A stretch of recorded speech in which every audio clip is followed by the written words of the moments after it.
Some of the animal proteins you were saying are not as strong and reliable. I believe you mentioned chicken, turkey. I think there were a couple of others in the book that I saw. Birds are not that, they're dinosaurs. So they're less like us. And the fat that's present in birds is similar to soybean oil. It's a lot of omega-6 that causes inflammation. And you would know this. If you're in India and you're not feeling well, your grandmother's going to give you white rice and ghee, which is clarified butter. In the US, you get saltines and margarine or something, and it doesn't work very well.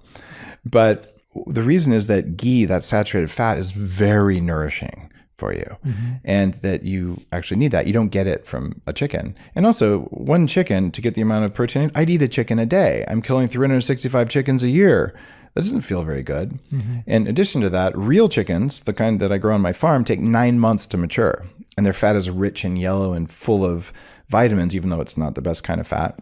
But the chickens that you're eating at the store, it takes 6 weeks to get that big because they've been modified and bred to have these incredibly large breasts, and they're terribly mistreated. So unless a chicken is pasture raised and a heritage breed, at which point it's not affordable. They're terribly expensive to raise. Chickens exist to make eggs. Eggs, if you're not allergic, are really a good source of fat and protein.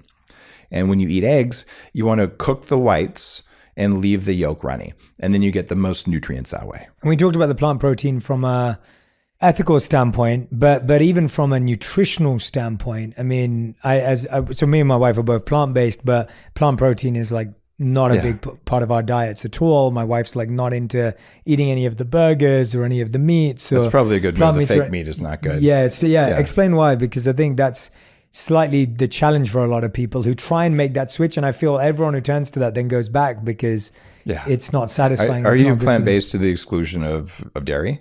Yes, I am. You are? Okay, me and my wife, we have been for years. And it's working for you. And by the way, if you're from India, you probably have the genes that are going to support that much better. Yeah, exactly. And so if you look at what your great grandmother ate, that's going to be an indication of what you can handle. And if you look at you, your skin is really good. And that's unusual when most people go vegan because they eat a lot of industrial processed seed oils. Yeah. So if you're eating a diet that agrees with your body, and I totally support doing that, then what you want to do is you want to make sure that you're getting complete amino acids. And you can do it from rice and beans, but here's the issue.